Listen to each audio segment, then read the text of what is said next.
तुमचा मेथीचा पराठाही नीट होत नाही का? अगदी लाटताना तो फाटतो किंवा व्यवस्थित मऊ होत नाही. तर जेव्हा तुम्ही भाजता तेव्हा तो फुगत नाही, तर पीठच खूप चिकट होतं. तर ही रेसिपी शेवटपर्यंत बघा. तुम्हाला सगळ्या प्रश्नांची उत्तरं नक्की मिळेल. इथे आपण एक जुडी मेथी छान निवडून बारीक चिरून घेतली आहे आणि नंतर त्यांना धुवून घ्यायचे 2 ते 3 पाण्यात. सोबतच पाणी नितळायला ठेवायचे. खूप गरजेचं आहे पाणी नितळल्यावरच पराठा करायला म्हणजे पीठ मळायला घ्यायचं, नाहीतर पीठ अगदी पातळ होतं. त्यानंतर आपल्याला मोजून घ्यायची मेथी किती आहे. 1 कप मेथीसाठी 2 कप गव्हाचं पीठ घ्यायचंय, नाहीतर मेथी जास्त झाली तर तुमचे पराठे कडू होतात. त्यासोबतच त्याच्यामध्ये आता आपण 3/4 टीस्पून हळद घालून घेऊया.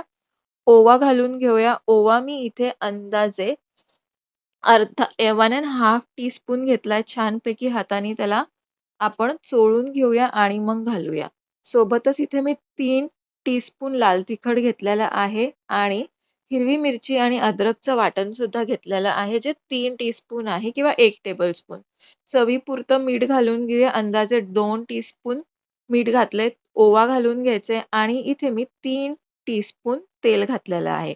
आता सर्वात अगोदर सगळं व्यवस्थित मिक्स करून घ्यायचं आणि मगच थोडं-थोडं पाणी घालत-घालत पीठ मळायचंय. मला इथे अंदाजे 1.5 ते 2 कप पाणी लागलेलं आहे. पीठ मळताना अगदी घट्टसर मळायचं नाहीये. थोडंसं चिकटपणा असायला हवा आणि अगदी घट्टही नको आणि अगदी सैलही नको.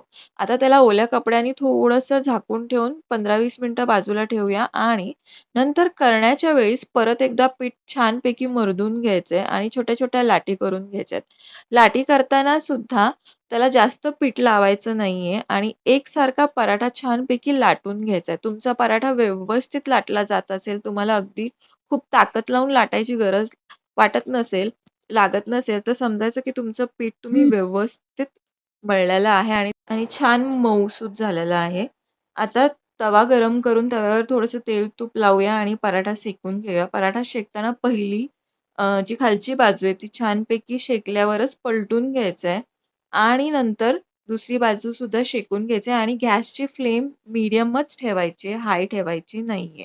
सोबतच जेव्हा तुमचा पराठा दोन्ही बाजूनी भाजला जाईल, शेवटी आपण त्याच्यावर तेल आणि तूप लावायचंय. ह्या पद्धतीने अगदी खरपूस, मऊसूत असा पराठा तयार होतो. तर नक्की करून बघा. अगदी सोपी रेसिपी आहे आणि कुणालाही जमेल अशी ही रेसिपी आहे. खूप चविष्ट लागते. अगदी तुम्ही दह्यासोबत खाल्लं तरी छान लागते.